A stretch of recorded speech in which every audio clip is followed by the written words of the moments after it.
ये मुनियों के मन को प्रिय लगने वाला पावन ग्रंथ है।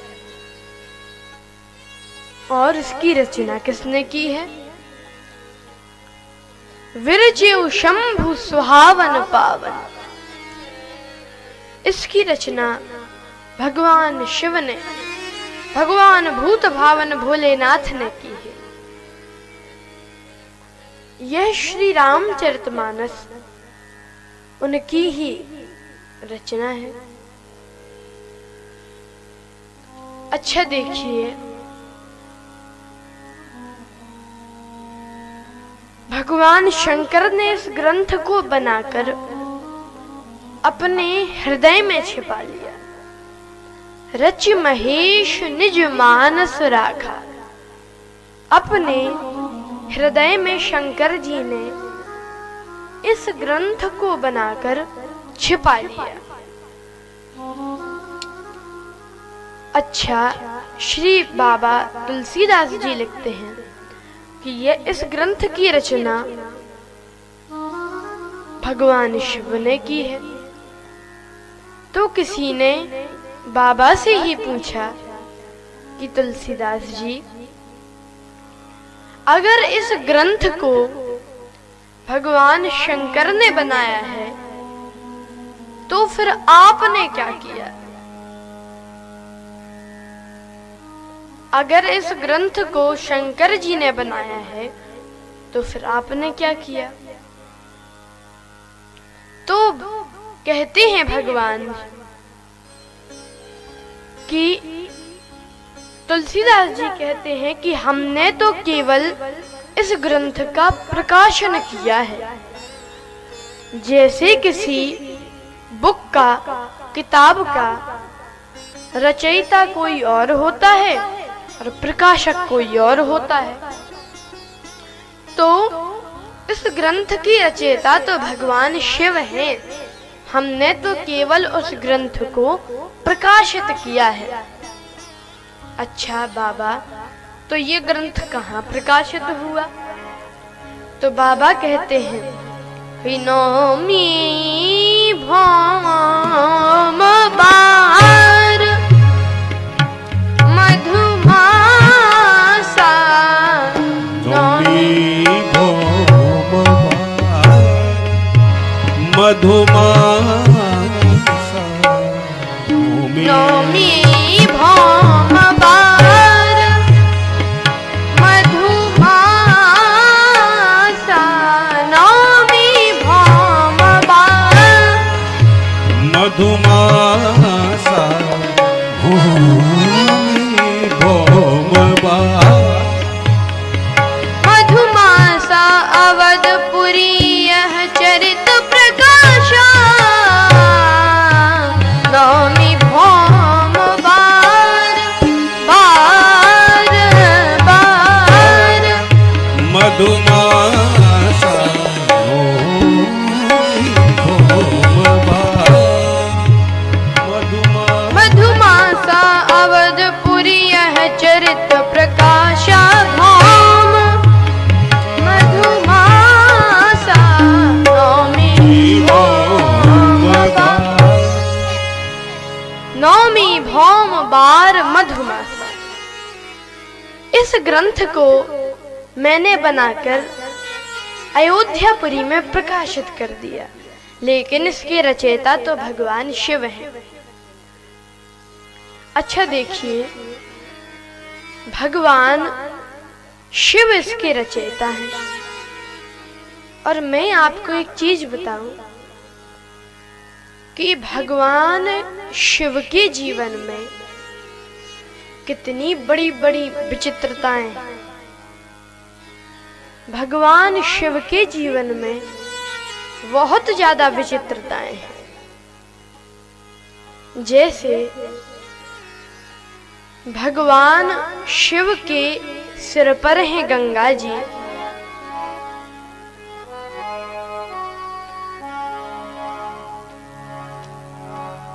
भगवान भूत भावन भोलेनाथ के सिर पर गंगा जी हैं। शीश गंग अर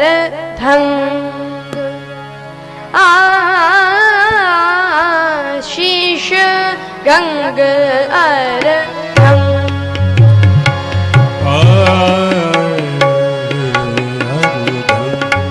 अर्धंग अर्धंग शीश गंग अर्धंग शीश गंग अर्धंग शीश शीश गंग अर्धंग शीश गंग अर्धंग सदा विराजत कैलाशी कैलाशी कैलाशी बैठे हैं शिव अविनाशी गंग अर्धंग शीश गंग अर्धंग शीश गंग गंग अर्धंग सगम पमग सगम पमग गम पानी पम प गम पानी स पानी सनी सनी पानी पम प गम गंग अर्धंग शीश गंग अर्धंग गंग अर्धंग गंग अर्धंग शीश गंग अर्धंग भगवान शिव की जटाओं में क्या है? गंगा जी। माता गंगा का भगवान शिव के सिर पर निवास है और भगवान शिव के तीसरे नेत्र में क्या है? चितवत काम भयौ जरी छारा चितवत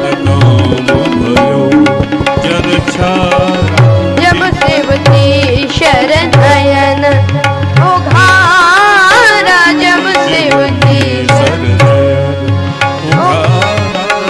चितवत काम भयौ भयौ जरी छारा चितवत काम भयौ चितवत काम भयो चितवत काम भयौ चितवत भगवान शिव के सिर पर है गंगा जी और तीसरे नेत्र में क्या है? भगवान शिव के तीसरे नेत्र में आग है, अग्नि है। तो आप ही बताइए, क्या जल और अग्नि एक साथ रह सकते हैं? नहीं रह सकते। जल और अग्नि एक साथ नहीं रह सकते, लेकिन शंकर जी के पास एक साथ है।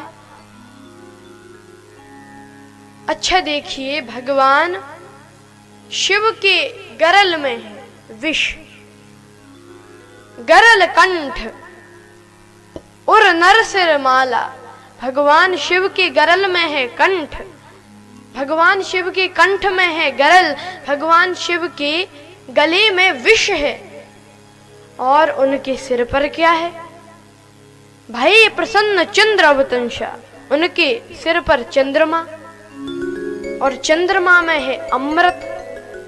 तो आप ही बताइए, क्या विष और अमृत एक साथ रह सकते हैं? नहीं रह सकते, कभी नहीं रह सकते। लेकिन है शंकर जी के पास। अच्छा देखिए, भगवान भूत भावन भोलेनाथ, उनके गले में है सर्प, मोर उनका सर्प का है, उनके गले में है सांप और उनके बेटे गणेश जी का वाहन है चूहा। तो आप ही बताइए, क्या चूहा और सांप एक साथ रह सकते हैं? नहीं। चूहा बेचारा डरता होगा कि ये गले में लटकता हुआ सांप नीचे आएगा और हम ऊपर जाएंगे। लेकिन देखिए, उनके एक और पुत्र कार्तिकेय जी, उनका वाहन है मोर। मोर कहता चूहा से तुम चिंता मत करो, उसको आने दो नीचे, हम देखते हैं। मोर और सांप क्या एक साथ रह सकते हैं? नहीं, लेकिन शंकर जी के पास है।